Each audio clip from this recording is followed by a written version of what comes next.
And here we have my new M158 steaming. My joint seems to be holding on the dome, which is obviously underneath the chimney. And I'm pleased that nothing's gone drastically wrong so far. Always a bit worried when I've done a bit of soldering, so it's going to bloody well hold. I put a new spring in the safety valve. The safety valve springs on these all seem to be a little bit weak after a long time, so I've stiffened it up a little bit, and that seems to be performing very well. There's a little bit of moisture coming out, nothing to worry about though. As usual, it always primes a little bit, these normally do. I sort of very carefully put the little engine unit back together, made sure the wheels were sort of spaced correctly and that there's not too much lateral sort of float, but just enough so that they stay tight but also turn freely. And there we have it. Certainly a bargain at 60 quid really, when you consider it came, I got the instructions, I bought some separate instructions, and the engine was 51. And it came with a very, very crisp box.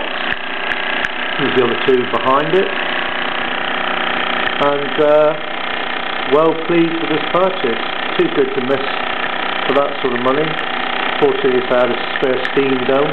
I've taken the chimney from an M140. My M140 doesn't have the extra tubes here to take the exhaust to the chimney. So it's really just a dummy on it. So I'll probably keep this chimney on this particular engine instead. It certainly looks the part then. It's in very nice condition. I think it has been cleaned up at some point in its life. Hasn't been repainted though, it's all original. The sort of orangey red and the dark green is very reminiscent of Caerphilly Castle I saw at the GWR Museum last year, in which the red, the buffer beams are in this sort of reddy orange. They were never ever painted in any other colour. It's only under BR days, later in the days, that they were painted bright red. So the engine colour scheme here, this orange and this dark green, very, very reminds me of Caerphilly Castle. It's in a lot better condition than my other M158, which has had a little bit of work done on some of the steam pipes. But it's performing superbly, as all Bowmans do, and it's had a good oiling, everything's been cleaned and put back together. I have, like I said in my post, cleaned boiler, excuse me, because there was some discoloration after I soldered the new steam dome on, but that'll dull down quite nicely. And it's making that lovely characteristic Bowman purr, most of the noise coming obviously from the little counter shaft.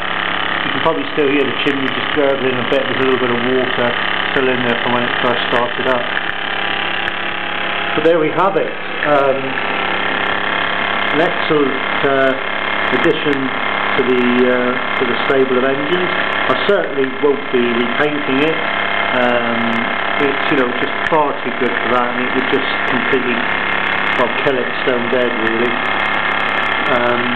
Unless it's really, really gone, then don't repaint it. But we don't want to talk too much about restoration or refurbishment or the dreaded word resto, which I absolutely hate with a vengeance. It will be kept to other parts of the forum. Always guaranteed to stir up a lot of reaction. Let's just concentrate on this one doing its thing.